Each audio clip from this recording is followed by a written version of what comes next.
Bueno, familia, preciso y conciso y macizo. Amén. A menos que usted quiera estar en una vigilia, pero yo voy a, en esta hora, vamos a hacer un resumen, hago un resumen de lo que hemos hablado para ver si mi mente está bien con lo que hemos hablado. Amén. Comencé hablándoles del libro Los Hechos, del aposento alto, los 10 días de oración, un retiro espiritual 10 días. Elena White dice a toda la gente que hicieron 10 cosas, le pusieron en orden ellos, no nosotros, oraciones fervientes, confesiones honestas, y todas estas cosas examinaron su conciencia. Ella presenta 10 puntos, le mencioné apenas como unos 6 o 7.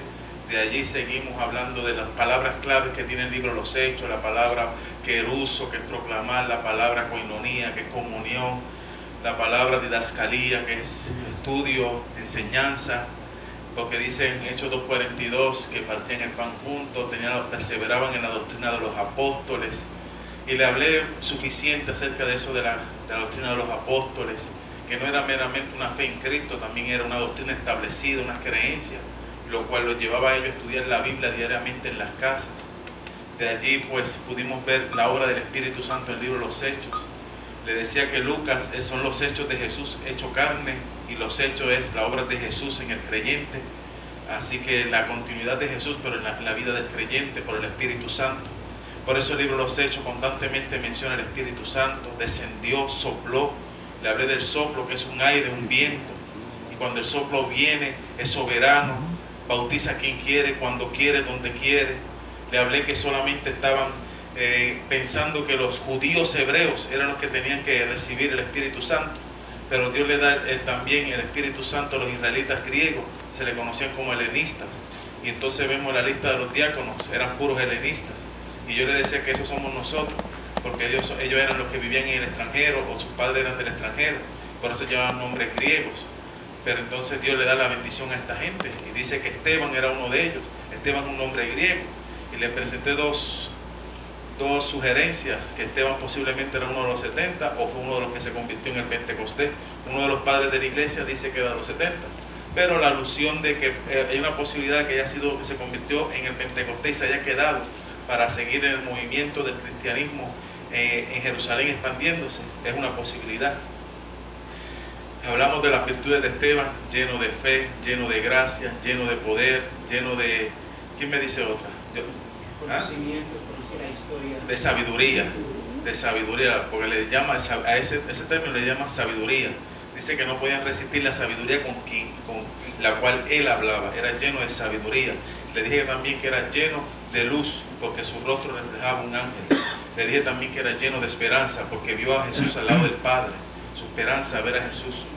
También le dije que era lleno de amor, porque encomendó a Dios a los pecadores, a los verdugos, perdonándolos. Era lleno de amor. Ese fue el de Esteban. Más o menos, se me quedaron muchas cosas, pero que el nombre de Esteban era corona, y que su corona más grande es poder reflejar el carácter de Dios en su martirio, a reflejar a Jesús. También hoy pues está reciente, hablamos de cómo la iglesia siguió expandiéndose por los diáconos, que no eran diáconos oficiales, porque eso es establecido posteriormente, ancianos y diáconos, pero la palabra que se utiliza es diaconía, que quiere decir servicio a la mesa, que quiere decir administración. Entonces estos diáconos ayudarían a la iglesia en la administración, y administración puede ser predicación con un pastor, evangelismo. Por eso salió un evangelista llamado Felipe, del cual hablamos hoy. O sea, estos diáconos no son, a veces nosotros nombramos un hermano que empieza en la fe para que vaya creciendo en el Señor, entonces pensamos que diácono es un proceso de crecimiento, pero estos diáconos fueron nombrados ya crecidos, ya eran colaboradores con los apóstoles. Vamos en esta noche, en esta tarde, en los minutos que voy a estar, quiero hablarles de Silas. Ya hoy se le abrió el panorama acerca de que ya la edad no produce igual. Imagínense tanta información, te dando todo esto de memoria por la dirección del Espíritu Santo. ¿Entiendes? Esto es un reto, porque esto me apasiona. Llevo tiempo estudiándolo, y en mi iglesia solamente el libro de Los Hechos. Esa es la dieta del año. Termina la dieta de este libro y empiezo la dieta del libro de Daniel, en manera expositiva, exhaustiva, exegética. Y entonces luego nos movemos, o sea, para los primeros, segundos de Samuel, o pues para algunos de los profetas. Pero la iglesia debe de comer una dieta sincronizada. No es lo mismo porque yo acostumbraba a venir y predicaba aquí, en esta iglesia predicaba de Juan 23, que no existe. Y entonces venía en la otra y predicaba de Éxodo. Y entonces vivía predicando temas diferentes en las iglesias. Pero entonces los hermanos no aprenden nada. Porque, seamos sinceros, si es estudiando de manera así y se le olvida, imagínense temas al aire, ahí brincando. No se aprende. Entonces, como temas, te escucho. Solo un comentario. Sí. Todas las veces que yo estudio, personalmente veo milagros. Eso es así. Porque el libro donde el Espíritu Santo trabaja. Eso es así. No, yo tengo en el repertorio, yo hablo de la diferencia, no lo he mencionado, pero él lo menciona. Y yo hago la diferencia y le presento. Bueno, yo lo presenté ayer con Esteban, con la sombra. Yo hablé algo allí, que hablé de la sombra de Pedro al mediodía, que reflejaba el carácter de Jesús. Pero hay algo en la temática del libro de los Hechos, y es que hay una diferencia que constantemente se menciona, y es la palabra milagros y la palabra señales, que los seguían milagros y señales. Entonces los milagros testifican del poder de Dios, pero las señales son milagros que testifican diciéndote ahora que tú vas a hacer, porque te estoy señalando, te hice el milagro, ya tú sabes, ahora te estoy señalando para que te entregues a mí. Jesús hacía más señales que milagros, y por eso Jesús no dijo milagros los seguirán, sino dijo señales. ¿Por qué? Porque la misión de la señal es traer la conversión del que recibe el milagro. El milagro es para despertar la conciencia. Por ejemplo, cuando yo llegaba a las tierras paganas, que no tenían conocimiento del Dios verdadero de ellos, pues entonces las naciones paganas consideraban que el Dios supremo, el Dios más fuerte, era el que hacía más milagros. Y entonces Dios hacía milagros. Cuando Pedro llega a Listra, había un cojo en la entrada de la ciudad, en el nombre de Jesús, y el cojo comenzó a correr. Pues ese milagro llamó la atención del público. Pero entonces ahora en la predicación y en los otros milagros ya no son milagros, sino que ahora se convierten en señales, porque ya ellos conocen de ese Dios. Y ahora las señales lo que llevan es, como toda señal de tránsito, llevarlo a un lugar certero, que es el trono de la gracia, a conocer a Cristo. Y eso hay en el libro de los Hechos. Así que, ministro, si usted quiere cooperarme, pues me puede ayudar, porque ya yo prediqué 1 hora y media fervoroso. Ahora me voy didáctico, tranquilo, pausado. Y ayer, tú sabes, ya me gané el almuerzo. Amén. Vamos a analizar acerca de Silas, el protagonismo de Silas. Esto está tremendo, amén. A mí me encanta hablar de Silas. Estudié de Silas. Y esto es algo que si me dan ganas de predicar, ya ustedes saben, es irresistible. En el libro de los Hechos, en el capítulo 15, versículo 32, mira cómo aparece en escena el nombre de Silas. Hechos 15, 32. Y de allí vamos entonces, después que terminemos con Silas, voy a hablar un poco del llamado macedónico y las 3 ciudades de Macedonia. Yo espero cumplir los 40 minutos, media hora de tema. Así que 15, 22, 32, 32. Amén. Vamos a leer mejor el 22, porque el 32 lo voy a usar, pero puedo usarlo después. El orden no importa. Entonces pareció bien a los apóstoles y ancianos con la iglesia elegir entre ellos varones y enviarlos a Antioquía con Pablo y Bernabé. ¿Quién se dio de cuenta? ¿Quién se dio de cuenta de esto? Miren. Dijo primero Pablo. Ahora dice Pablo. Cuando Pablo fue a buscarlo a Bernabé en el capítulo 10, capítulo 10 decía Bernabé y Pablo. Pero ya en estos capítulos 14, 15 ya menciona a Pablo primero y después menciona a Bernabé. ¿Verdad que sí? Pero ¿qué sucede? Dice a Pablo y a Bernabé. ¿Y a quién? A Judas, que tenía por sobrenombre Barsabás. ¿Y a quién? Y a Silas, varones principales, esa palabra es la que yo quiero empezar hablándoles, principales entre los hermanos. Entonces, cuando vemos en Sila, encontramos que él era un principal, y esa palabra principal nos demuestra a nosotros lo siguiente, que era un hombre que ejercía el liderazgo en Jerusalén, y la misión había avanzado maravillosamente gracias a Pablo y a Bernabé, que decidieron enviarle ayudas, evangelistas. Vuelvo y repito, los evangelistas de la Biblia siempre fueron enviados por la iglesia. O inclusive puede haber un evangelista en esta iglesia y esta iglesia enviarlo, ¿ve? Pero está bajo el amparo de esta iglesia, bajo el amparo del pastor, no es independiente. Entonces a veces me preocupa estos hermanos que dicen: yo soy evangelista. ¿En qué iglesia te congregas? ¿Qué iglesia me congrega? Fulano, ¿cuántas veces va a tu iglesia? Ajá. ¿Cuántas veces diezmas, ofrendas, colaboras, ayudas en el crecimiento de tu iglesia? Nada. Eso no es el perfil evangelístico de estos hombres.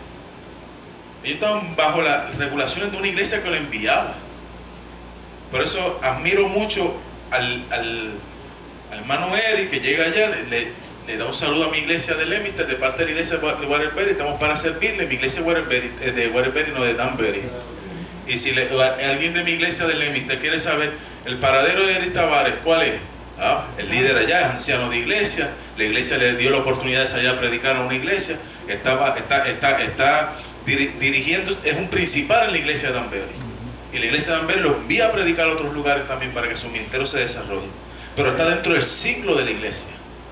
Entonces también está el perfil del nuevo evangelista más grande, que es de la conferencia, que la conferencia entonces le envía a una zona a ayudar a un pastor. Ese era el modelo. Porque aquí en Antioquía pasó algo tremendo. ¿Saben qué pasó? Fueron tantos los gentiles que se convirtieron, que muchos judíos no querían tampoco ponerle las manos, como pasó en Samaria. ¿Y saben quién tuvo que ir hasta allá? Tuvieron que entonces ir los apóstoles. Y cuando usted mira ese relato, dice que los apóstoles tuvieron que ir hasta allá, y entonces también tuvieron que enviar a Pablo, tuvieron que enviar a Bernabé, para que pudieran decir a los griegos que también ellos eran parte del pueblo de Dios, porque los gentiles todavía no eran muy bien queridos allí. Por eso, en uno de los comentaristas que estuve estudiando, piensa que el Gálatas se escribió a consecuencia de este episodio en Antioquía, porque había un problema de la circuncisión en Antioquía, había un problema de la gentilidad en Antioquía, y a consecuencia de eso Pablo, pues, y viendo lo que estaba pasando en la zona de Asia Menor, en la zona de la Galacia, de la gente esta, pues decidió escribir la carta pensando también en la gente de Antioquía. Así que este problema de la gentilidad, de la incircuncisión, de los judaizantes, se ve en la evangelización. La gente que tiene un panorama y tiene un librito evangélico para ellos, yo le llamo el evangelio de la santa conveniencia. ¿Ve? Entonces quieren hacer ridículo a la obra de Dios, quieren poner obstáculos, quieren hacer muchas cosas negativas sin darse de cuenta muchas veces, pero realmente no es espíritu que dirige la obra del Señor. La Biblia dice que Sila era uno de los principales entre los hermanos, era un líder, había dado muestra de frutos. En otras palabras, el evangelista es aquel que conoce la doctrina que predica. ¿Cómo es posible que venga una persona recién convertida de 1 año y ya se está usted proclamando evangelista y no sabe predicar la verdad de Dios? En el consejo de Dios las 27 doctrinas no las conoce. Se le puede tergiversar, confundir al predicar. ¿Sabe? Cuando yo hablo de evangelista, estoy hablando de la perspectiva idónea de un evangelista. Pero toda aquella persona que da testimonio que Jesús vive, que Jesús es el Señor, es un evangelista. Pero yo tampoco voy a ser muy fariseo, ni voy a ser muy legalista tampoco, porque estoy acusando a esas personas.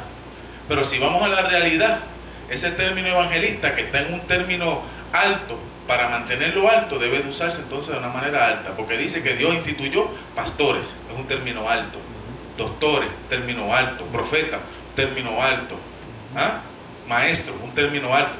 Pero evangelista, el que se convierta a los 6 meses, y bajamos evangelista, no, vamos a dejarlo alto también. ¿Ven? Sila, principal entre los hermanos, vamos a enviarlo a Antioquía para que ayude allá. Allá hay situaciones entre los judíos y también los los griegos, pero también hay un territorio para evangelizar y es un principal. Silas es un principal. Segundo, es un hombre responsable. 15:22. ¿Quién me lee 15:22? Dice aquí que él es un hombre responsable. ¿Por qué es un hombre responsable? Porque cuando la iglesia lo selecciona, él responsablemente decide ir a cumplir con la misión. Hay responsabilidad, sentimiento de responsabilidad. Y eso es muy importante cuando usted es un principal y usted es un líder. La responsabilidad. Me toca este mes dirigir la junta, me toca este mes hacer estas visitaciones, me toca este mes preparar el programa de ancianos, me toca este mes preparar el plan de visitación, preparar alguna actividad, semana de oración, evento. Es responsable. Este mes no vino la persona tal a la iglesia. Me nombraron a mí director de diácono, directora de diaconisa, me nombraron a mí anciano de iglesia, maestro de escuela. Yo tengo que ser responsable, tener sentimiento de que por qué no vino. Y como maestro es mi alumno, déjame llamarlo. Como anciano es parte de mi grey. Como director de escuela sabática no estuvo presente en mi clase, en mi culto, en el programa que yo ofrecí. Silas era una persona responsable, tenía sentimiento de responsabilidad, se preocupaba por el bienestar de la iglesia. Y cuando deciden enviar a alguien para Antioquía, no buscan a cualquiera, buscan a una persona que sea responsable, que lo mismo que hace aquí en Danbury lo puede hacer en Leominster, lo puede hacer en Danbury, lo puede hacer en Waterbury. Que sea el mismo siempre. Eso nos habla a nosotros de carácter. Cuando una persona es responsable, una persona con carácter, el carácter no se improvisa, el carácter es una actitud, un estilo de vida. Eres el mismo con la gente y sin la gente. Carácter para mí es la definición quién soy yo cuando nadie me ve. Cuando tú estás en la semana, tú oras por tu hermano de iglesia y no está tu hermano de iglesia, te dan ganas de visitar, te dan ganas de hacer algo espiritual. Eso es carácter, eso es responsabilidad. Silas tenía responsabilidad, tenía carácter. Eso es graduarse en la vida espiritual. Que yo en mi tiempo libre, en mi tiempo de soledad, yo tenga la capacidad de buscar algo que tenga que ver con las cosas de Dios. Y pueda llamar a fulano, a mengano y decirle, estoy orando por ti. Eso es carácter. Tercero, primero, Silas era un hombre principal. Segundo, responsable. Tercero, Silas era un hombre de confianza. 15:40 dice lo siguiente: y Pablo, escogiendo a Silas, salió encomendado por los hermanos a la gracia de Dios. Aquí comienza el segundo viaje misionero. Y Pablo en Silas encuentra un hombre de confianza. Imagínense, en el primer viaje misionero Juan Marco abandonó. En el primer viaje misionero Juan Marco abandonó. Comienza el segundo, hay la división con Bernabé. Y Pablo quiere a alguien que vaya con él, que no lo deje como Juan Marco en el pasado. Y que sea digno de confianza. Que cuando él comparte la visión sea compartida y se pueda entender. Que ya no puedan más surgir roces como el que surgió en el pasado con Bernabé. Y esto me demuestra a mí que la confianza de Silas es importante en el ministerio de Pablo, porque cuando Pablo tiene el llamado macedónico en Troas, Dios le dijo, no entres a Bitinia. Bueno, entra a Bitinia, pero no predica en Bitinia. Él entró, cruzó por Bitinia, pero ahí no predicó. O sea, pasó como un turista, pero no predicó, porque el Espíritu Santo dijo, no prediques. Anteriormente se lo había dicho también. Llegó a Troas y tiene la visión macedónica. Un varón macedónico y se pasa a Macedonia, ayúdanos. Él comparte esta visión con Silas. Pero nosotros no íbamos para otro lugar. Sí, pero tuve esta visión de Dios. Ok, pues yo confío en ti. Si Dios te la dio, yo confío en ti. Y si Dios te puso en tu corazón en la zona norte de Danbury, vamos a trabajar en esa zona.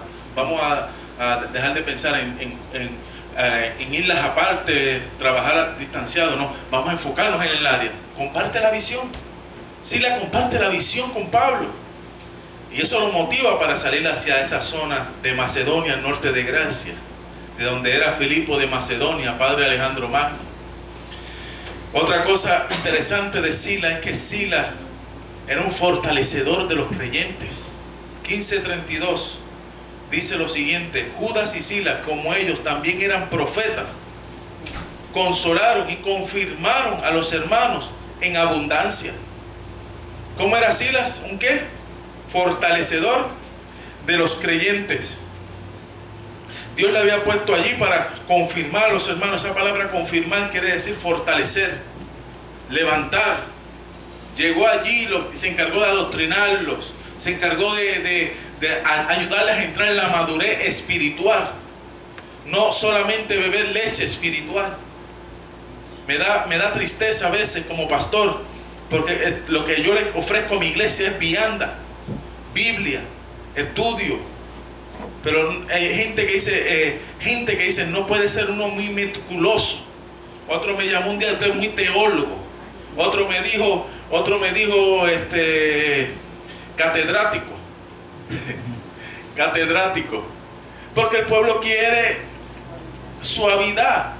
Y no es que estoy regañándolos, es que estoy enseñándole palabras. Pero yo los reto y le digo a la junta, no voy a cambiar. El púlpito le pertenece al pastor, y el púlpito mío tiene que ser un púlpito basado en la palabra, que alimente el rebaño. No puedo, pastor, ¿por qué no da la serie de Bullón? Porque yo no soy Bullón. ¿Por qué no da la serie de Mark Finley del tiempo escrito? Porque no soy Mark Finley, soy yo. Y le cuento la historia de Saúl y David. Saúl le puso sus vestimentas a David, y David, pudiéramos decir que bailaba, y no le funcionaba. Y entonces eso es así. Y cuando David fue donde Saúl, le dice, este no es mi estilo. Pero la frase que yo utilizo allí, lo que no es tuyo, no te luce. Lo que no es tuyo no te luce. Y a mí no me luce preparar sermones de otra persona. Yo puedo estudiar y buscar información y añadirla, pero en mi forma. Pero si tú me vienes a mí y me dices, predícate este sermón, y arriba dice autor Hugo Gambetta, Bullón, mira, no te lo predico, porque lo que no es mío no me luce. O sea, esto depende de mí, este estudio, de la oración, de la dependencia, de las amanecidas, escudriñar. Entonces sí, la Biblia dice fortalecedor de los creyentes. Era un hombre de estudio, un hombre que fortalecía en la fe, en la oración, en el estudio de la palabra, a fin de que los hermanos salieran del status quo de la leche espiritual y avanzaran a nuevos horizontes con Jesucristo. Amén. Otra característica de Silas, dice aquí, que era profeta. Dice el versículo 32, Judas y Silas, como ellos también eran profetas. ¿Sabes? Silas era un profeta. Entonces cuando Pablo tiene la visión macedónica, que es una visión profética, se lo está compartiendo a un profeta también, a un visionario. Y la iglesia de Danbury, que no tiene don de profecía, puede tener visiones que reflejan fe, y una fe profética, pudiéramos llamarla. No es una fe de que Dios te mandó para que tú profetices estilo de Elena White, pero una fe profética es que Dios puso en tu corazón la ganancia de las almas y te adelantó, y después tú ves los resultados y dices, el Señor me lo mostró. Porque dice que en estos tiempos Dios pondrá sueños y visiones sobre jóvenes, adultos, ancianos, mujeres. Una visión de Dios. Entonces cuando uno trabaja para Cristo en su misión y entiende de que uno puede ejercer la visión de Dios, es poderosa. Dice que Silas era un profeta. La iglesia tenía la dirección divina acompañada de la misión, orando y con el mazo dando, hermanos queridos. La iglesia estaba congregándose, bien, leyendo la Biblia, bien, orando, bien. Entonces Dios dice, ustedes están haciendo ese bien, ahora me toca a mí. Voy a añadir a la iglesia los que son salvos. Voy a cubrirlos con señales, prodigios, y voy a darle visiones. Y ángeles también. Porque en el libro de los Hechos constantemente, como le dije ayer, aparecen los ángeles. Aparecen ángeles diciéndole este mismo Jesús que habéis visto ir al cielo. Ángeles, los ve Pedro en capítulo 4, que por la noche un ángel vino, abrió las puertas. Vemos ángeles hablándole a Felipe camino a Gaza. Vemos ángeles en la visión de Cornelio, en la visión de Pedro, del lienzo simbólico. Ahí aparecen ángeles también. Vienen ángeles en otros episodios, en los capítulos que siguen, en los viajes misioneros. Entonces los ángeles constantemente. Entonces Dios dice, la iglesia hace su parte y yo hago la mía. Pero la iglesia no está desprotegida, porque la iglesia es la esposa de Cristo. Y yo le digo a las personas, óyeme, tú que no quieres saber de la iglesia, ¿cómo tú te sentirías si una persona habla mal de tu esposa y no quieres ser amigo de tu esposa? ¿Tú serías amigo de esa persona? No, a mi esposa si nadie la quiere, a mí que no me... Entonces, ¿cómo tú dices que tú amas a Cristo y tú quieres que Cristo te ame y tú no amas a su esposa, que es su iglesia? Ni quieres ir a la iglesia y siempre estás criticando y hablando mal de la iglesia. Y la iglesia es la esposa de Cristo. Amén. Amén. Otra característica de Silas era que era cooperador. 15:40. Y Pablo, escogiendo a Silas, salió encomendado a los hermanos a la gracia del Señor. Salió encomendado por los hermanos a la gracia del Señor. Le dijeron: tú has sido escogido. Pablo lo escoge, y cuando él sale, sale con la misión de cooperar en la ganancia de las almas. Cooperar. Usted no sabe mucho predicar, pero usted es un cooperador. Usted es un cooperador. Y qué bueno es cooperar, estar en la iglesia dispuesto siempre a cooperar. ¿Saben? Y aquí en el cooperar me viene a la mente ese salmo que dice que nadie se presentará a Dios con manos que... No, que el salmo dice: el que habitará delante de Dios es el puro de corazón y que limpio de manos. Limpio de manos. Entonces en Crónicas dice que nadie se presentará a Dios con ¿qué? Con manos vacías. Y eso es bien importante, porque cuando uno llegue delante de la presencia de Dios y Él mire tus manos, va a decir: óyeme, tus manos están limpias, te felicito, corazón puro, carácter, no pecaste, moralmente fuiste bueno, manos limpias. Pero hay un problema: están ¿qué? Están vacías. Y nosotros no podemos ir al cielo pensando que vamos a estar solamente con manos limpias delante de Dios, congregándonos, leyendo la Biblia y haciendo cosas espirituales buenas, pero no tenemos acción en la ganancia de las almas y servicio a la comunidad. O sea, Dios, cuando te mire las manos delante de su trono, te mirará las manos vacías o llenas, limpias o sucias. Vete con mamá. Entonces, era cooperador. Y ahora viene la parte del sermón, que yo, un sermón así fervoroso, y ahora me dieron a mí ganas de predicar, gloria a Dios, hermano, porque esta es la parte de Silas, que toma sazón y fuerza. Dice Hechos 16:23, que Silas era un hombre probado en el sufrimiento. Hechos 16:23. Amén. Dice: después de haberlo azotado mucho. ¿Cómo lo azotaron? Mucho. Lo echaron en la cárcel y mandó al carcelero que los guardase con seguridad, y el cual recibió este mandato y los metió en el calabozo de más adentro, en máxima seguridad. ¿Ven? Y le aseguró los pies en el cepo.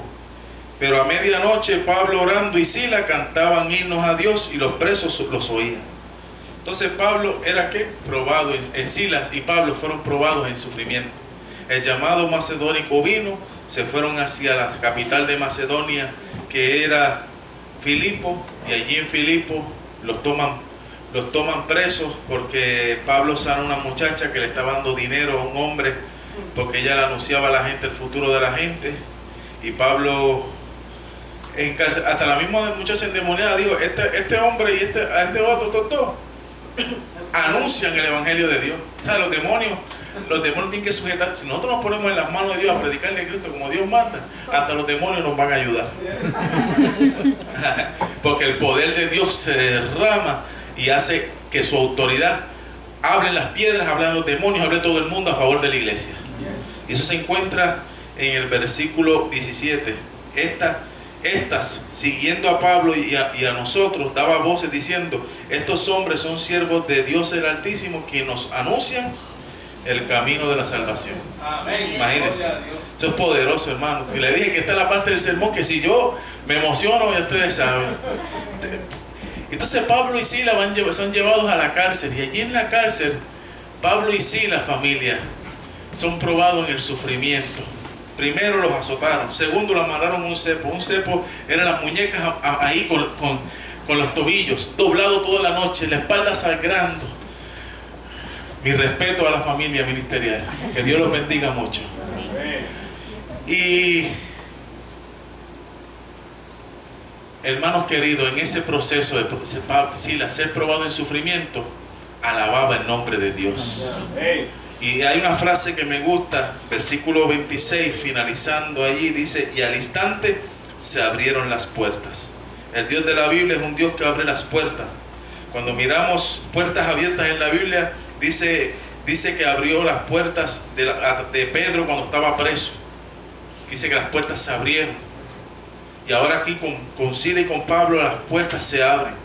Entonces podemos ver que Silas es un hombre probado en sufrimiento, pero en medio de su sufrimiento es un hombre ahora con una característica especial. Y esta característica especial de Silas es que es un hombre de oración y es un hombre de adoración. Así que con este resumen que yo le he dado a ustedes de Silas, quiero resumirlo rapidito. Es un hombre de confianza, es un hombre responsable, es un fortalecedor de los creyentes, es un profeta, es un cooperador, es un hombre probado en el sufrimiento, es un hombre de oración y es la última, un hermano amado. Vayan conmigo a Primera de Pedro 5:12. Primera de Pedro 5:12, aquí aparece hablando de Silas y dice que Silas en el ministerio de Pablo y de Pedro era un hermano muy amado. Amén. Amén. ¿Quién me lo puede leer rapidito? Primera de Pedro 5:12. El conducto de Silvano, a quien tengo por hermano fiel, os escrito brevemente. Amén. Y testificando que esa es la verdadera gracia de Dios en la cual estamos. Eso es así. Le llama hermano Silvano. La palabra Silvano es Silas, es el mismo. Así que Silas recibe el adjetivo de ser un hermano amado por Pedro. Pedro llegó a amar a Silas. Entonces, en el ministerio de Pablo también Silas era un hermano muy amado. Estamos hablando de que en la iglesia primitiva el carácter de este hermano era que era un hombre de confianza, un hombre de oración, pero también que era un hermano amado, un hermano fiel. Yo le decía a una de las iglesias, el pastor es su amigo, es su hermano. Y yo le contaba la triste historia de una vez que yo llegué a un culto y de momento estaba el presidente, secretario ejecutivo, secretario ministerial y la junta de iglesia. Me acabaron. Dijeron que no fue un funeral. Dijeron aquí, eso me marcó, me traumatizó. Me traumatizó, me sacó de carrera. Iba a la iglesia de vez en cuando y predicaba siempre. Visitaba cuando yo quería, no cuando nadie. El amor, pero tenía que cobrar. Y entonces ya me convertí como un asalariado. Y no tenía la mentalidad de la ganancia, ni un compromiso con el llamado. Sentía el rechazo. Sentía que cada hermano para mí me iba a apuñalar próximamente. Eso es algo triste. Que no se lo deseo a ningún pastor ni a ninguna junta que se ponga en esa posición, ni que a ningún hermano tampoco se lo haga.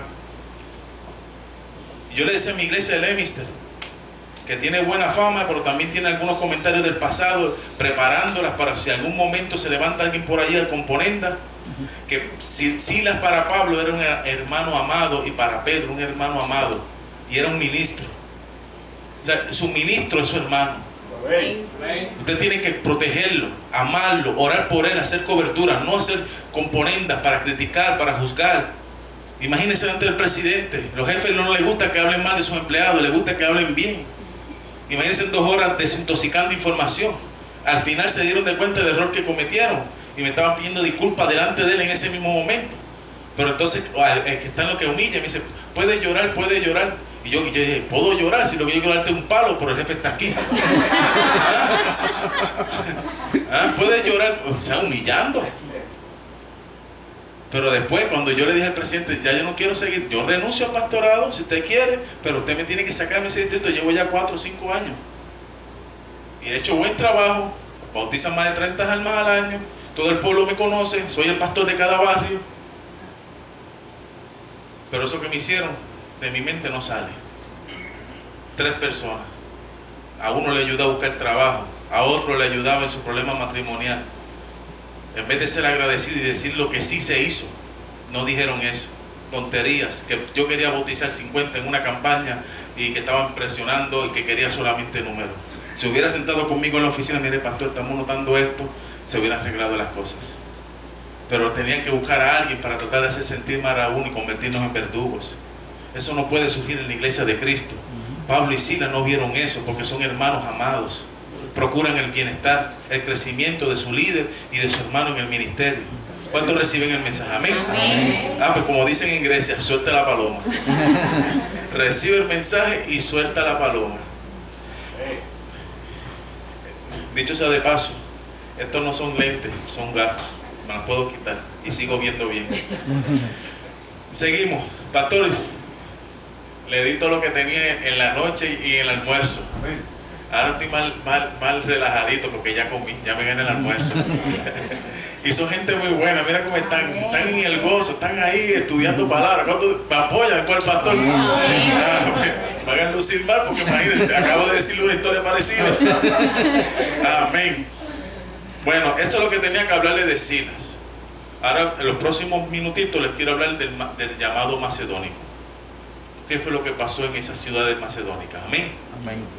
Esos próximos 10 minutitos. Pablo y Silas, o sea, ya hablamos de Silas. Miren el carácter de Silas.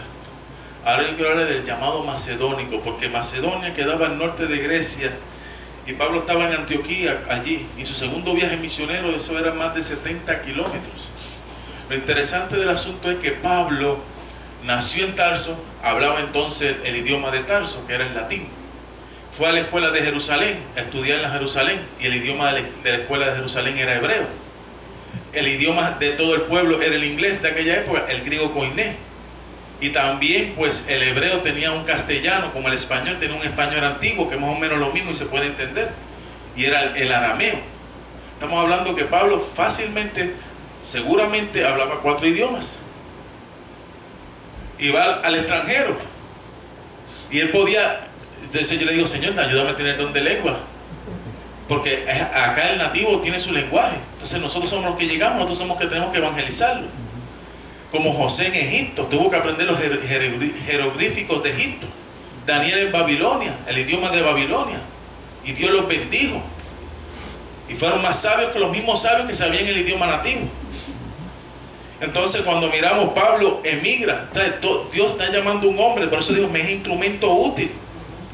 Y ahí es que yo quiero que ustedes enfaticen algo, y se lo he mencionado varias veces y se lo voy a repetir ahora. El valor de estudiar antes de ustedes predicar. Yo he escuchado personas que dicen, no, yo abro la Biblia y yo preparo un sermón. Déjame preparar aquí el sermón rápido. El Señor pondrá palabras en mi boca. Eso es una herejía. Esos son sermones culé. Culé, y eso es así. Sermones culé, y yo le... como diría C.H. Spurgeon, son mensajes que alimentan cabras, pero no alimentan ovejas. ¿A cuánto le llegó Pedro con su predicación? Wow. La Biblia dice en Hechos 4:13, y una técnica de aprender versículos es buscar versículos famosos y compararlos. 4:13, ¿qué les recuerda? ¿Qué versículo habla? Filipenses 4:13. Entonces 4:13 de los Hechos dice que la gente quedaba sorprendida al ver que Pedro era del Burgo, pero como hablaba con autoridad, reconocían que había estado con Jesús. Y yo de alguna manera me puse en la mente, Pedro predicaba y demostraba que había estado con Jesús porque todo lo podía en Cristo que le fortalecía. Entonces 4:13 son muchas técnicas que yo uso para aprender sin número de versículos. Ya ustedes saben el culto de hoy cuánto de memoria les digo ahorita. Una ráfaga tal vez de 40, 50, porque mi compromiso es con la predicación por lo menos 50 versículos de memoria. Amén. ¿Ven? Entonces no me da tiempo a venir a improvisar. Entonces ¿por qué le estoy diciendo esto? Porque el ministerio de Pedro fue poderoso, estuvo con Jesús, fue el mejor maestro de todas las universidades. Pero todavía tenía un acento de gente del Burgo, dice, pero había estado con Jesús. El alcance de Pedro fue poderoso en el Pentecostés, almas vinieron. Pero si usted mira el ministerio de Pedro, solamente se quedó en Jerusalén. El avivamiento en Samaria, Pedro en Jerusalén. El avivamiento en Antioquía, Pedro en Jerusalén. Luego posteriormente se muda a Roma y allí conoce a Juan Marcos y le da la historia de su vida, y Juan Marcos escribe la historia de Pedro, y a eso es que le llamamos el Evangelio de Marcos, pero realmente es el Evangelio de Pedro, porque el escritor es Marcos, pero Marcos no vivió toda esa experiencia, fue Pedro y se las dio. Pero Pablo fue educado, tenía un compromiso con la lectura, desarrolló el intelecto. ¿Y quién ganó más almas, Pedro o Pablo? Pablo ganó más almas, fue más abierto, alcanzó más territorios. Eso es lo que pasa cuando una persona se convierte en un Pablo. Dios puso palabras en Pedro, y Pedro también era un hombre que conocía, pero nunca como Pablo.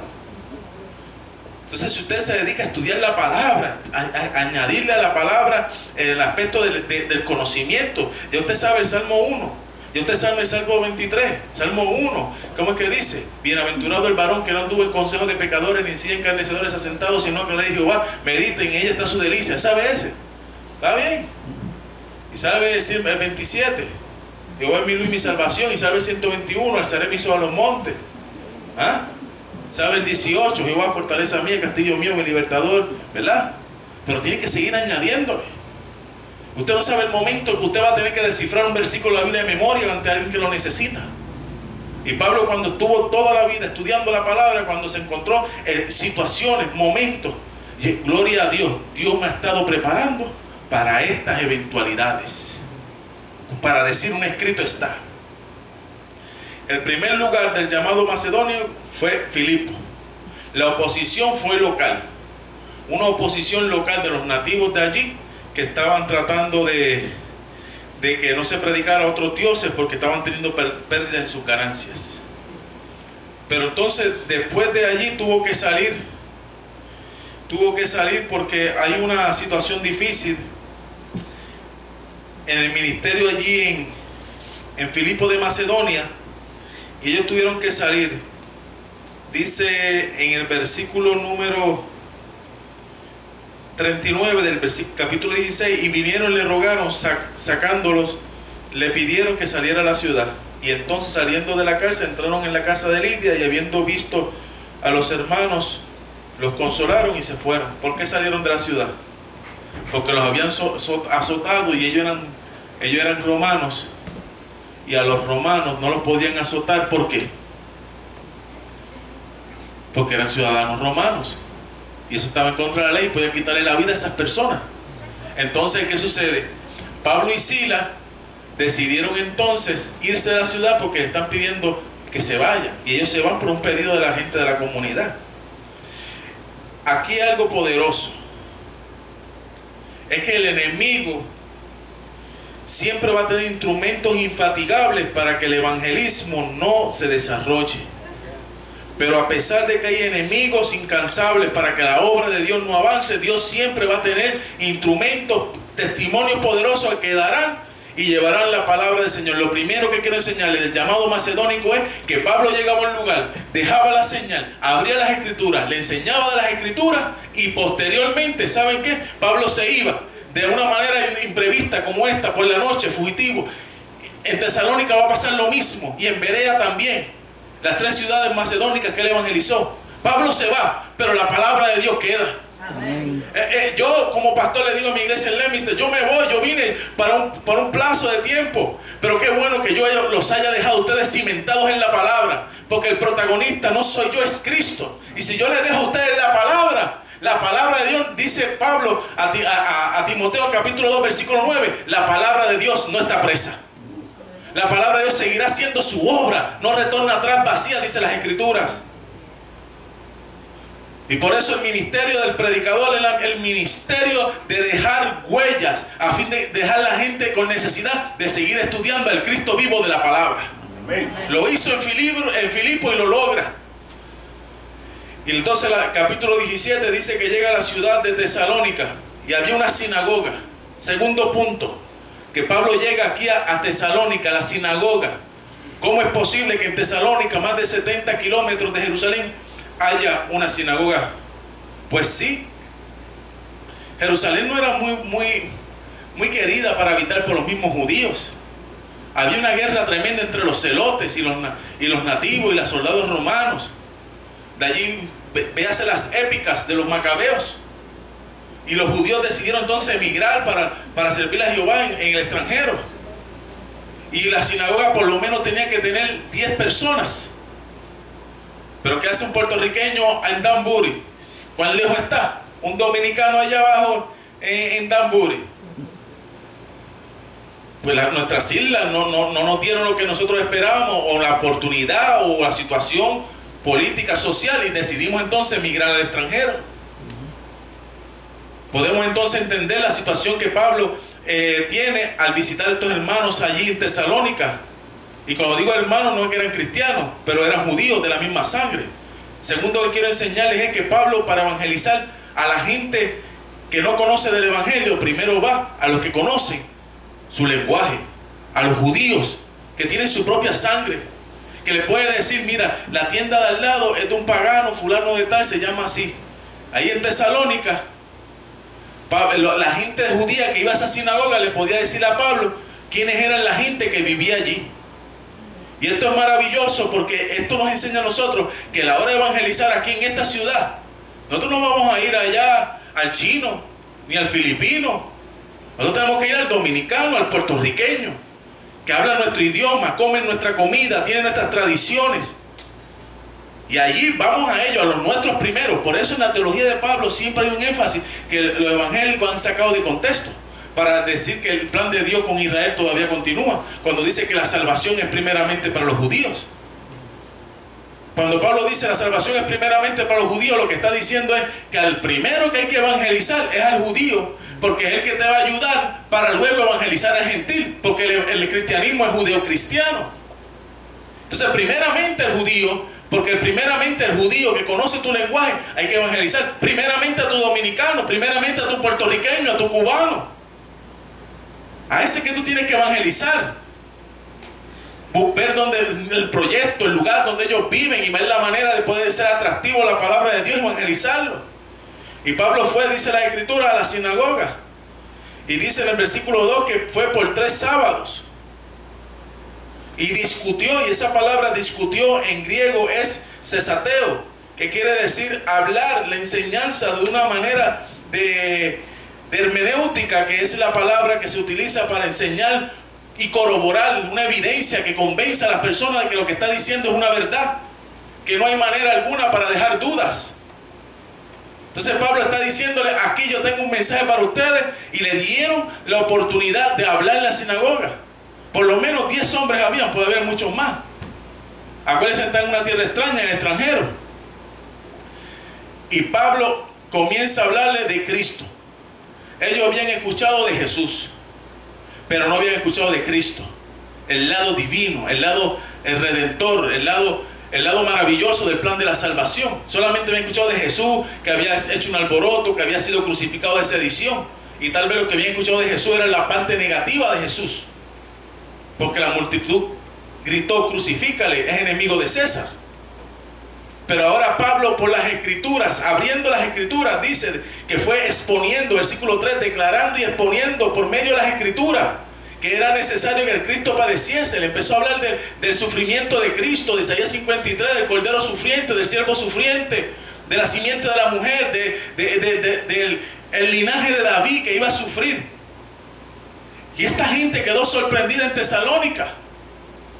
Por eso le dije que es valioso estudiar la Biblia, porque usted no sabe el día que tiene que encontrarse con alguien y no te va a pedir que le hables de la fe de Jesús, te va a pedir que le hables más alto, más poderosamente, con mayor comprensión. Y esta gente aquí en Tesalónica, familia, estaban pidiéndole a Pablo, si usted va a enseñar a nosotros, nos va a enseñar con calidad de aprendizaje. Y él comenzó a enseñar y a abrir las escrituras, y dice, y enseñando y declarando y exponiendo. Y esa palabra declarar es querusén, es proclamar, declarar con certidumbre que lo que está diciendo no es un cuento, no es un invento, es una experiencia, es algo que se puede corroborar. Eso es tremendo, hermano. Si nuestra iglesia, usted y yo, cuando predicamos, no predicamos para convencer, sino estamos predicando porque estoy convencido, hermano. Que la unción de Dios te dirija. Eso se le llama denuedo. Hablar con denuedo es hablar con lo que usted está diciendo con seguridad. Eso yo le digo a mi esposa, mira, yo no puedo tener problemas contigo antes de predicar los sábados. Podemos tenerlo el domingo, el lunes, pero el sábado en la mañana no, porque yo no puedo predicar con denuedo viéndote de frente. Ningún predicador que haya tenido una experiencia de predicación entiende lo que yo quiero decir. No se puede, hermano. Para predicar con denuedo usted tiene que tener la mente consciente de lo que está diciendo y con una certeza de que lo que usted está predicando es poder y palabra de Dios. Versículo 4 dice que algunos de ellos creyeron y se juntaron con Pablo y con Silas, y los griegos piadosos, un gran número. ¿Ves? Los judíos primero y después los griegos. Y mira el resultado, gran número vino. Hasta mujeres, dice, que muchas vinieron, no pocas. Es que si usted sigue el plan bíblico, Dios lo va a bendecir. Amén. Vamos a terminar la segunda ciudad, vamos a la tercera, para ya terminar. Berea. Esta es la parte fuerte del mensaje. Berea. Esto es increíble. En Tesalónica se levantó un grupo de perseguidores. Seguían a Pablo donde quiera que Pablo iba. Óyeme. En Damasco, Pablo empezó a predicar un grupo de judíos. Tal vez no son los mismos, pero la Biblia le llama a los judíos. Y le comenzaron a hacer la vida imposible a Pablo en Damasco. Luego Pablo, en su primer viaje misionero, en Antioquía, cuando Bernabé lo lleva, y ahí se levantó un grupo que se llama los judíos. Empezaron a alborotar y a decir: Pablo alborota al pueblo, ¿verdad? Luego Pablo va a Tesalónica. Y aquí en Tesalónica, si usted mira, versículo 6, dice: no hallándolos, trajeron a Jasón y algunos hermanos ante la autoridad de la ciudad y gritando. Estos hombres, refiriéndose a Pablo y a Silas, ¿qué hacen? Trastornan al mundo entero y han venido acá. Entonces hay una fama por ahí diciendo: esos cristianos donde quiera que van trastornan. Trastornan. ¿Qué quiere decir? Que todo el mundo cree lo que ellos dicen. Trastornan desde la perspectiva negativa. Están diciendo las ciudades están siguiéndolos. Desde la perspectiva positiva, los demonios no se pueden sujetar, los corazones se están arrepintiendo y el evangelio está progresando. Amén. Trastornan. Gloria a Dios. Entonces ese grupo judío se levanta, ¿para qué? Para hacer la oposición, porque no quieren que el mundo sea trastornado de la perspectiva del poder del evangelio. Y siempre están allí molestando como un nacido. Y están siempre allí tratando de hacer la vida imposible al siervo de Dios, que Dios ha puesto la visión de llevar el evangelio. Entonces Dios ha puesto al pastor Pagán, ha puesto aquí a ustedes para levantar obra. Se van a levantar judaizantes, acusadores, personas. Pero como le dije, el predicador se mueve, pero la palabra de Dios permanece para siempre. Amén. Esta obra es de Dios, esta iglesia es de Dios y Dios va a respaldar su iglesia. Amén. Otro detalle importante, familia, es que tuvieron que salir fugitivos en la noche. La primera fue en Filipo. Le dijeron: tienes que salir porque te azotaron y tú eres ciudadano romano, y ellos tienen miedo que tú los acuses y le quiten la vida por haber maltratado a un romano. Entonces ahora le están sacando porque estos judíos alborotaron, fueron y le dieron dinero a gente que era homeless. La Biblia le dice de ocio, gente que no trabajaba, y empezaron a gritar: saquen a Pablo, saquen a Pablo. Y el pueblo empezó a gritar y hubo un alboroto, y el alcalde de la ciudad y líderes dijeron: mira, tú te estás quedando en casa de Jason. Llamaron a Jason, le dijeron: mira, Jason, tienes que sacar al apóstol Pablo de acá. Y por la noche le dijeron: te tenemos que sacar porque nos están dando un ultimátum, si no te sacamos esta gente te va a matar. Esos judíos no juegan. Esos quieren destrozar y matar tu ministerio, tu familia. A ellos no les importa nada. A la hora de criticar, mencionan los paños tibios, los paños secretos, todo. Óyeme, que muchos judaizantes, ¿verdad? En la época de antes, la de ahora no se ve eso. Eso solamente pasa en las iglesias de Júpiter. Entonces, inmediatamente, versículo 10 del capítulo 17, llegan a un lugar llamado Berea. Y esto es poderoso porque dice Berea. Berea quiere decir lugar de riego. Hoy día, si tú vas a la zona de Berea, según los diccionarios, porque yo nunca he ido, entonces si el pastor ha ido, la familia, es un lugar que tiene manzanales. Y todavía honra ese nombre, Berea. Hoy sería Veronia. Es un lugar donde pues se da buena siembra. Y eso fue lo que pasó con el apóstol Pablo y el evangelio. Fue un lugar de buena siembra. El camino desde Filipo y bajando por Tesalónica, la próxima ruta era hacia el Medio Oriente. Se le conocía como el camino de la Ignacia. Pero en ese mismo año que Pablo está en el viaje misionero en Tesalónica y sale de fugitivo, está sucediendo algo.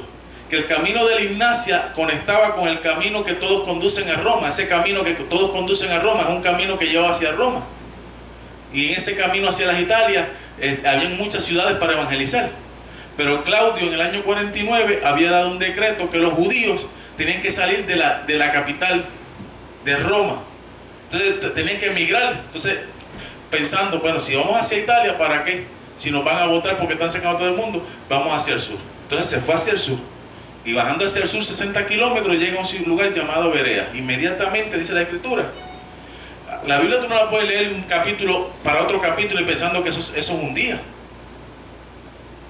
El libro de los Hechos le dije que sobre más de 30 años de la iglesia luchando contra Satanás y contra miles de obstáculos y cómo Dios prevaleciendo. Y aquí lo importante del asunto es que los bereanos, Pablo visitó la sinagoga, volvió a repetir el mismo truco. Voy a los míos, los que hablan mi idioma, que comen mi comida, que conocen por lo menos del Antiguo Testamento y Jehová. Y yo le voy a hablar del Mesías, le voy a hablar del Cristo. Ellos conocen de Jesús, pero les falta conocer del Cristo. Yo voy a hablar ahora del Cristo. Y fue a hablarle del Cristo. Y aquí aparece algo poderoso de los bereanos. Y cuando habla de los bereanos dice en versículo 11, y estos eran más nobles que los que estaban en Tesalónica. La nobleza, porque ellos eran un huerto de buen riego. Eso quiere decir Berea. Y entonces dice que ellos eran más nobles. Elena White, en la 188 de Hechos de los Apóstoles, dice que la nobleza de los bereanos era que ellos no eran de mente estrecha. Estaban dispuestos a discutir las enseñanzas de la Biblia. Y Elena White dice algo poderoso, dice que los ángeles de Dios descendieron, impresionaban sus corazones e iluminaban sus mentes. Los ángeles de Dios descendieron a esa sinagoga que Pablo fue, y esta comunidad judía comenzó a estudiar las Escrituras, que era específicamente el Antiguo Testamento, y los ángeles de Dios le inquietaban los pensamientos en la mente para que ellos terminaran aceptando a Jesús como el Mesías y el Cristo.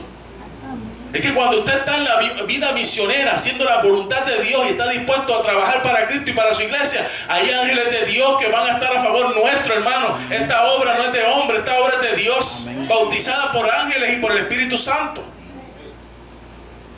Yo le dije que esto me apasiona y de momento empiezo a predicar de nuevo. Pero dice que eran más nobles. La nobleza era una palabra de aristocracia. Estos judíos en Berea eran personas bien acomodadas. Eran unas personas que tenían riquezas materiales. Pero el detalle está en el asunto, es que en su nobleza tuvieron generosidad. Porque le dieron el privilegio a un extranjero nativo, un extranjero de su nacionalidad, mejor dicho, predicar la palabra. Los bereanos eran generosos, eran nobles, no tenían mente estrecha, no tenían la tradición esa, no. Yo creo de esta forma y a mí no hay quien me haga cambiar. Eso me hierve en la calva. Bueno, todavía no la tengo. Por eso me estoy dando el pelo largo. Yo me recortaba antes con la 1 y un fade bien pegadito. Pero yo dije, eso lo voy a dejar cuando esté calvito. Ahora tengo que aprovechar el pelo. ¿Ah? Familia, después de los 40 años, si usted cree de una forma, muy difícilmente usted va a cambiar de opinión. Dicen los estudios, los que saben de la mente. Pero los bereanos rompieron el marco. Ellos querían seguir la perfecta voluntad de Dios. Y aceptaron la voluntad de Dios a través de la predicación de Pablo. Porque mira lo que dice las Escrituras. Versículo 11. Pues recibieron la palabra con toda solicitud. Esa palabra solicitud en el original es anhelo. Un deseo intenso. Un deseo intenso por saber cuál es la voluntad de Dios. Un deseo intenso de saber cuál es el plan de Dios para con mi vida. Un deseo intenso, hermano. ¿Cuándo fue la última vez que usted vino a la iglesia con un deseo intenso que Dios me hable? Hay personas que llevan 10 años viniendo a la iglesia y no hay un sermón todavía en 10 años que le mueva, porque no hay un deseo intenso de escuchar el poder de la palabra que lo mueva, que lo sacuda. Y a veces yo mismo como pastor, a veces yo siempre estoy predicando porque tengo 3 iglesias y no puedo dejar de predicar un sábado porque me van a fiscalizar después en la junta. Pero los sábados que me ha tocado tener un programa en la tarde o algo allí, y escucho al predicador, me rasco la cabeza y me dan ganas de salir corriendo, haciendo chistes, relajando, no tomando en serio el pasaje. Y cuando vienes a ver, no se nutre la iglesia. Y entonces la gente viene a la iglesia sin Biblia. Antes decían abran la Biblia, hoy dicen enciendan la Biblia. Al final ni se abre ni se enciende, no se raya, no se escribe, no se busca. No hay compromiso con la palabra. Los bereanos eran más nobles. ¿Por qué? ¿Dónde estaba la grandeza de su nobleza? Es que tenían un corazón con solicitud, anhelando el querer escuchar la palabra de Dios. Y esa solicitud es la misma que tuvo Lidia.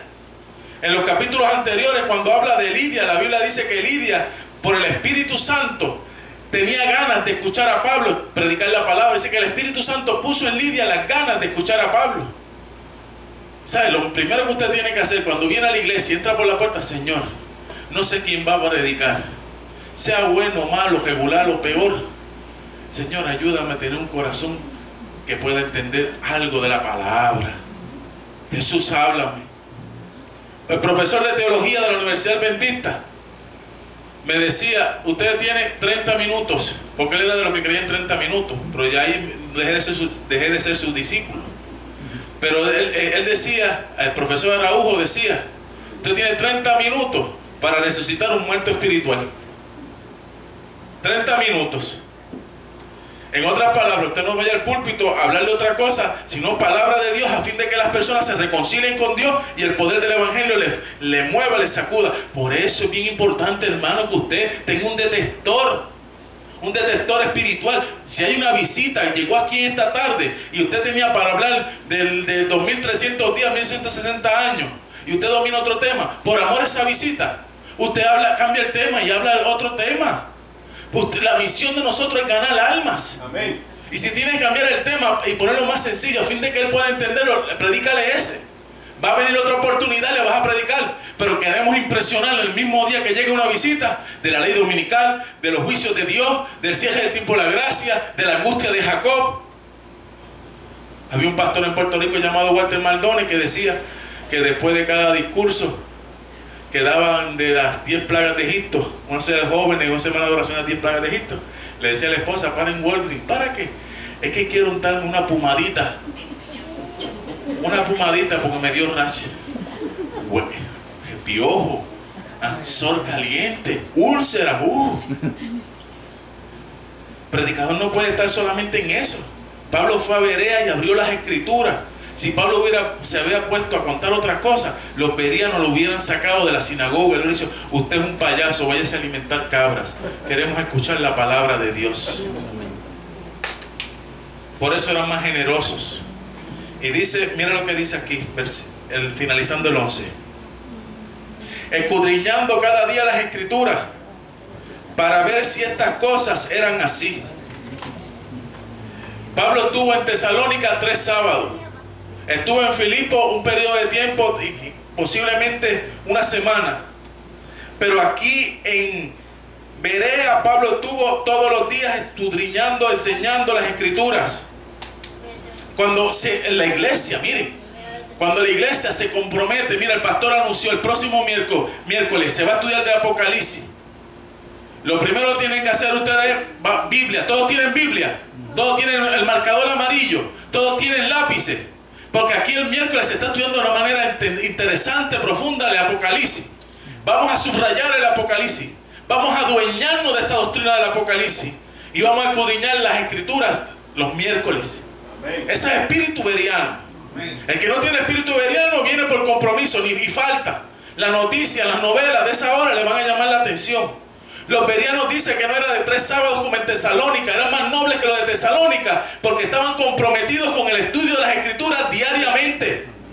Y Jesús dijo: escudriñar las escrituras, porque ustedes saben que son las que tienen vida eterna. Ellos sabían que daba vida eterna en las escrituras, pero no sabían la otra parte, y son las que dan testimonio de mí. ¿Cómo tú puedes encontrar a Cristo en las escrituras? Congregándote. ¿Cómo tú puedes hacer a Jesús más grande en tu vida y tener una fe más poderosa? Escudriñando las escrituras. Al Jesús del Antiguo Testamento, al Jesús del Apocalipsis, el que él dice que es el Alfa y el Omega, el que era, el que es y el que ha de venir, el que dice que es el testigo fiel, el primogénito de los muertos, el soberano de los reyes de la tierra, el testigo fiel, el Cordero de Dios, el Rey de reyes y Señor de señores, el Verbo de Dios. Usted viene aquí los miércoles y se llena de la palabra. Escudriñaban cada día las escrituras. Qué bonito es venir a la iglesia, escudriñar la Biblia, que se escuchen las páginas de la Biblia. Cuando yo me congregaba en esa iglesia, allí iban 4 personas y venía uno y me decía: yo no voy porque iban 3 gatos. ¿Y cuándo tú vas a ir? Los sábados. ¿Por qué? Porque la gata pare los sábados. ¿Ah? Porque la gata pare los sábados. Entonces los miércoles, que era el día bueno, porque los sábados lo que había era un cultito normal de 25 minutos que los ancianos a veces por cumplir y daban un sermón live. Pero los miércoles se los delegaron a un hermano que se llama José Irizarry, Lolín. Y él se encargaba de enseñar a nosotros del libro romano la diferencia entre la ira y la gracia que Pablo hace en los primeros 4 capítulos. Y yo decía, wow. Y a mí me apasionaba ir allá a escucharlo. Él tenía grados de teología y me enseñaba. Y todos los hermanos en las casas allá esperando que llegara el sábado porque la gata paría. Pero yo me quedaba los miércoles, porque tenemos que venir a la iglesia los días. Mire, cuando llegué al Emister, 5 personas los miércoles. Y yo le dije, mire hermano, yo no voy a predicar aquí, pero ¿cuándo usted va a predicar? En enero, cuando empiece el año. Para que no digan que yo, ¿sabes? Yo no voy a heredar esto aquí así. Yo voy a comenzar un nuevo año con nueva visión. Venían 60, 80 personas los sábados. Venían. ¿Por qué? Porque ya no vienen. Ahora vienen 25, 30. Había prestín, todo, palabras. Llegó el invierno, cayeron 2 nevadas, suspendimos 2 o 3 veces, pasaron una situación, llegaron las vacaciones de verano, se fueron para vacacionar, y esta temporada, pues cuando es verano es vacaciones, cuando es invierno la gente se queda por las nevadas, y me hizo obstáculos y pues la gente dejó de venir. Pero hay otros días que se puede dar, entonces la gente tiene que procurar venir a la iglesia, congregarse. Pablo dice, no dejando de congregarnos. Es un mandato, no dejándonos. No dice si alguno quiere dejar de iglesia, no. Dice no dejando, es un mandato. Porque el bien espiritual de ustedes, su familia, de sus hijos, está en venir a la iglesia. Escuchar la palabra de Dios.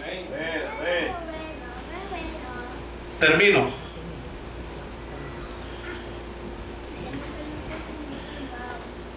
Así que creyeron muchos de ellos, mujeres griegas de distinción y no pocos hombres. Cuando se estudia la palabra surgen grandes avivamientos. Amén. Miren esto. Esto es una asignación escritural. Capítulo 17, versículo 4. ¿Qué dice? Y algunos de ellos, ¿qué? Algunos de ellos creyeron. Capítulo 17, versículo 12. Así que creyeron, ¿qué? Muchos de ellos creyeron. Muchos de ellos. En Tesalónica, ¿cuántos creyeron? Algunos. En Berea, ¿cuántos creyeron? Muchos. ¿Cuál es la diferencia? La palabra. Cuando en Berea se abrió la palabra, que no era solamente los sábados, sino que era todos los días, y empezaron a estudiar la palabra de Jehová, y así dice Jehová. ¿Saben una cosa? Muchos se convirtieron. Esa iglesia estudia la palabra. Esa iglesia, la iglesia del libro.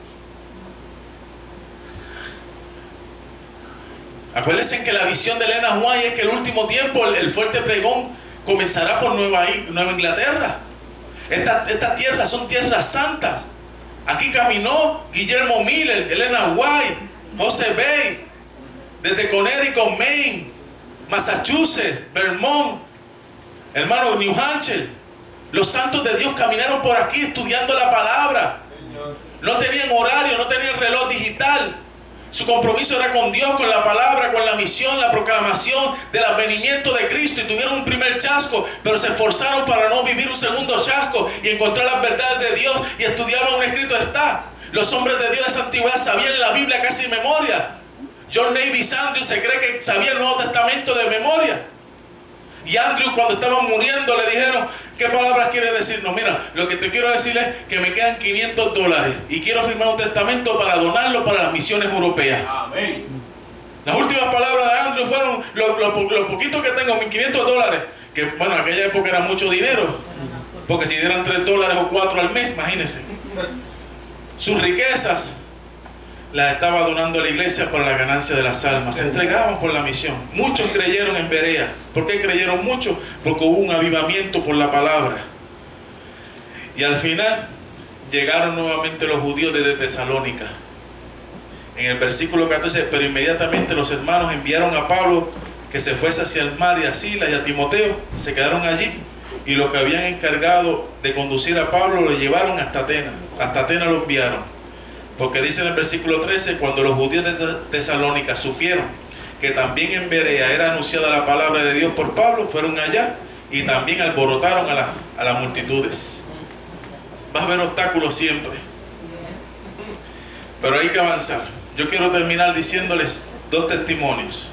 El primero de David Livingstone y el segundo de Dwight Lyman Moody.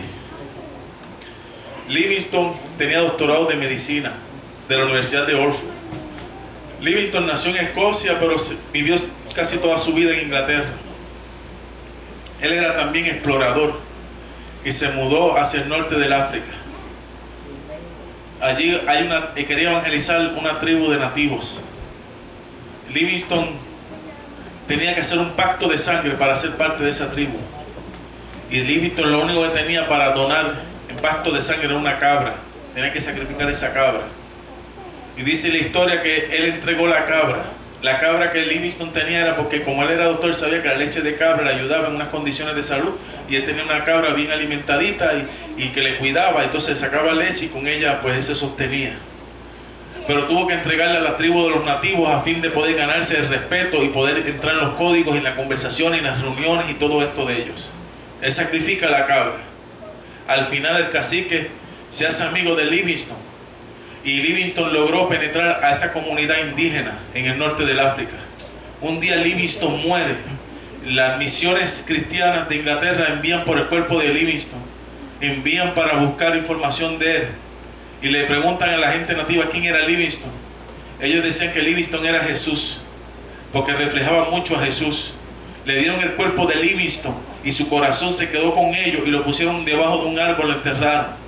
Porque ellos decían, ustedes se merecen el cuerpo de Livingstone porque él nació en Inglaterra, allá en esa zona, en Gran Bretaña. Pero su corazón estaba con nosotros en la misión. Él nos enseñaba de la palabra. Livingstone se entregó por la misión. Los cristianos del libro Los Hechos se entregaron por la misión. Su corazón estaba en el llamado de Jesús. Su corazón estaba en la palabra. Su corazón estaba en la gloria de Dios. Que la gente no podía perderse e irse al infierno sin Cristo. Que la gente tenía que estar sellada para la eterna redención y no para la segunda resurrección.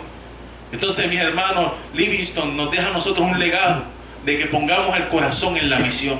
Encontraron uno de sus papeles que decía, Señor, dame a África el continente de mi llamado. Otro testimonio es de Dwight Lyman Moody.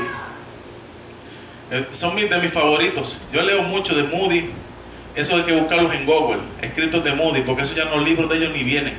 Ya no están interesados en venderse. Pero a mí me gusta todo lo que tiene que ver con puritanos.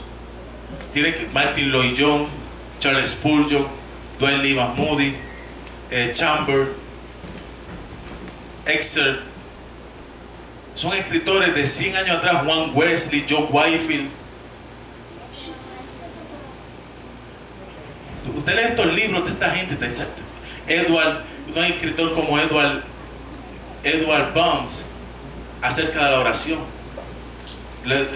Yo le voy a dar una asignación. Escriban este nombre, vayan a Amazon y compren el libro, y su vida de oración no va a ser la misma. Por lo menos va a tener un conocimiento de oración que nunca en su vida lo va a escuchar en un púlpito. Edward M. Bums. ¿Ha escuchado ese autor, pastor? El poder a través de la oración, la ciencia de la oración, el predicador y estos escritores de 100 años atrás que eran de la palabra, que no eran de lo que tú decías del Kool-Aid. Eso no. Agüita con azúcar, no. Bueno, termino con lo de Moody. Edward M. Bums. Bums. ¿Cómo se escribe Bums, pastor, en inglés? Sí. B-O-U-N-D-S, ¿así? Me confundo, ¿verdad? Vamos, no es hueso, es el otro. Okay. Moody, pastor, Moody, tengo una historia de él en audio. Ajá. Y dice, se cuenta la historia de él, ¿no? Y él murió porque él predicaba bastante. Sí. Y el doctor le dijo que no podía hablar más. Y decía, aunque me muera hablando, seguiré predicando. Eso es así, Moody. Tremendo. Hay muchas historias de Moody, pero no puedo contarlas todas. Solamente voy a contar una que tiene que ver con la obra misionera. Tremendo eso. dice que Moody un día tenía compromiso con Dios de un alma por día. O sea, de predicarle a un alma por día. Y allí en Chicago, donde él vivía, le tocó un día, un invierno fuerte, con esos vientos de Chicago. Como nosotros le decimos eso, un frío ¿qué? Pelú. Un frío pelo. Y Moody dice, yo no voy a salir de aquí de la comodidad de mi casa. Pero entonces la conciencia comienza a trabajarle. Moody, el alma, el compromiso del alma, Moody. Y dice que Moody tuvo que salir, él era grueso, grande. Y cuando se encuentra un homeless. Y el homeless, cuando lo ve, se asusta cuando ve a este hombre así fuerte que viene para encima de él, con ese deseo de hablarle, y sale corriendo. El homeless tenía un familiar cercano y se metió en la casa de ese familiar cercano y se metió debajo de la cama. No pasaron muchos segundos cuando de momento las pisadas y el cuerpo de Moody está doblado a la rodilla, debajo de la cama, y allí empezó a hablarle de Jesucristo. Y dice la historia que terminó convirtiéndose en pastor ese muchacho. Y de ese pastor vino otro pastor y vino un evangelista, y al final la línea de las personas que se convirtieron gracias a ese que estaba de la cama, terminó Billy Graham convirtiéndose. Eso lo leí de un libro. La repercusión de usted no avergonzarse del evangelio y hablarle a alguien. Usted siembra una semilla hoy, esa persona puede venir al evangelio, eso va a traer a otra persona, y al pasar los años usted va a ser galardonador de una estrellita, de un alma que usted sembró en la ganancia de una persona querida, y esa persona querida trajo otro. Usted puede ser de bendición a esta ciudad, tiene que predicar a la comunidad hispana, porque usted no sabe quién va a ser el próximo pastor de Danbury o evangelista de la iglesia adventista que salga de aquí, de esta ciudad. Nadie daba nada por mí, hoy día soy pastor. Pero alguien se atrevió en la cancha de La Plata, el barrio de Laja, mientras yo estaba bajo el efecto de la marihuana, mirarme y decirme, tengo 3 palabras para ti. ¿Cuáles son? Y Eduardo Irizarry me dijo que Jesucristo te ama. Jesús te ama. Gloria a Dios. Así que les invito a estar de pie y vamos a orar. Sí, Señor.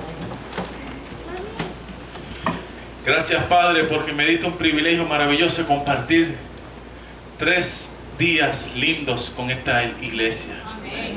Gracias, Padre, porque le dejé el mensaje del libro de los Hechos, a fin de que ellos sean como Silas, como Bernabé, como Simón, como Esteban, que ellos puedan amar tu palabra, la misión. Cuídalos y bendícelos, amado pastor. Lo entrego en tus brazos de amor, lo cubro con oración, Señor, a su familia. Bendice su entrada y su salida, su ganancia de alma, su estadía en este lugar durante los años que le toque ministrar, que sean prósperos y de bendición. Amén.